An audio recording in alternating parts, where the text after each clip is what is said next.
وبعد، إن هذه الخطوة النضالية أي الندوة تأتي في إطار تخليد الذكرى الأولى للمعركة التي خاضها المحارة بالعرائش ضد الاستغلال والحجرة والظلم، وكذا استمرارا منا في مهمة النضال من أجل مطالبنا العادلة والمشروعة ضد الباترونا والقائد السياسي الطبقي الذي يحميها.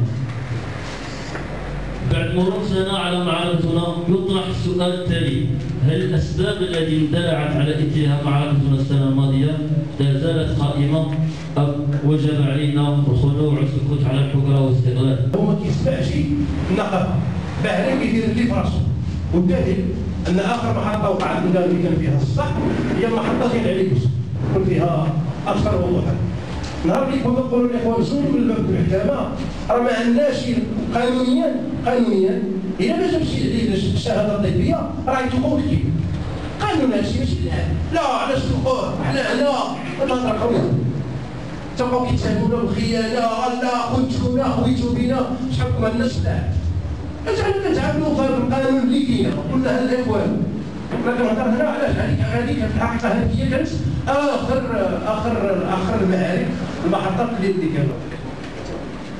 المصير البحري من حدود موريتانيا إلى حدود الجزائر بحال كيختلف، ملشي هو ملشي والإدارة هي الإدارة. اللي كيوجب علينا حنا كبحار النقطة الأساسية اللي مفرطين فيها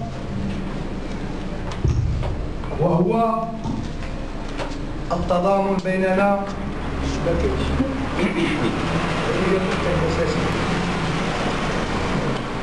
قول ما تفرقنا فهي لصالح الإدارة من الدرجة الأولى ولصالح البطرونة من الدرجة الثانية.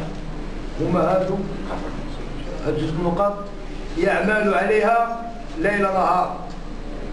التفرق كاين حجة ودليل قاطع هيا في الرخاص وفي التطوير وفي المصيبة الكحلة وفي التحيط. انت كتجي من فوق كتجي لامارين يعني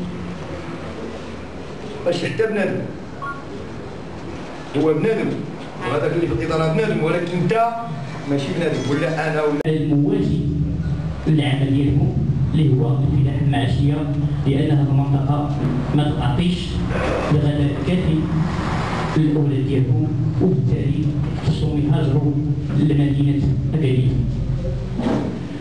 هذه المدينة هذه اللي بدا فيها العمل النقابي في السبعينات، بداية السبعينات كانت النضالة الأولى للبحارة اللي كانت تدخلها آنذاك مجموعة من البحارة المؤسسين. المستند بطرق فردية أشهر هو أنه كان في سيدي في المحور الأول الحفاظ على السمك المصطاد الحضري ونضمنوا ديمومة الاستغلال ديالو باش بطريقة أولا أن الدار واحد القدرة لهذا القطاع الصيد